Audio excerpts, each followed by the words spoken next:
What did you make of the forwards at the Western Bulldogs? Shaki, does he hold his spot? He was a late inclusion for Cody.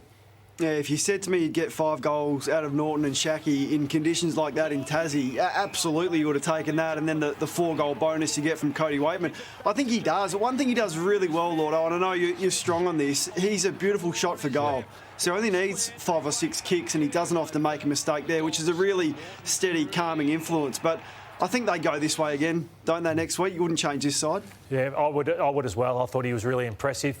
Caro, how bad are some people out there? The disgusting treatment of Cody Weightman. So I think he's a 19-year-old. What sort of people do we have in our society that you think, I'm going to get on a message? I know they're passionate and they've had a loss, and I love that Essendon put out a statement, condemning some of their own people for this, but these are umpire errors. It's not Cody Weightman playing for any free kicks in this. He played a ripping game and just disgusting, some of the behaviour. It is. I almost wonder if we should even talk about it, because they're not even worth... those sort of people are just lower than low, and people talk about anonymous gutlessness, and that's exactly what it is. One of the decisions was obviously dodgy, but it's not Cody Weightman's fault. And didn't he kick beautifully? It was just extraordinary. The Bulldogs have blued a bit about having to go to Brisbane, Craig. I think they would rather play that game, the game they've got to play next week at Adelaide Oval.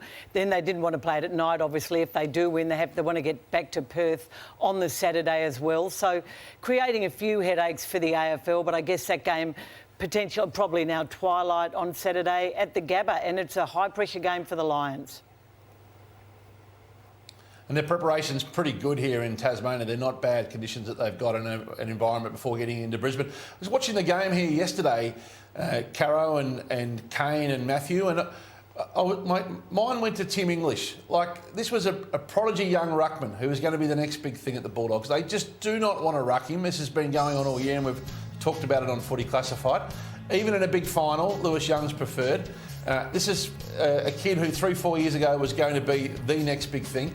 He's an opportunity for a fixer. Another club out there. Is it West Coast behind Nat Nui? Is it another interstate club? Is it a Melbourne club? Surely someone's got to have more faith in him than the Bulldogs seem to have in him and his future. So it's a really good point, Hutchie, I reckon. They would hate to lose him, but when you've got Darcy coming in, who's another forward, you've already got Ugle-Hagan and you've got Norton. There's your 3 tall key forwards for the future. So if English plays, he rucks. Now, if they're not comfortable to ruck him, perhaps he does have to explore his opportunities, and he wouldn't be the first ruckman to do that. How many rucks have we seen better at their second home?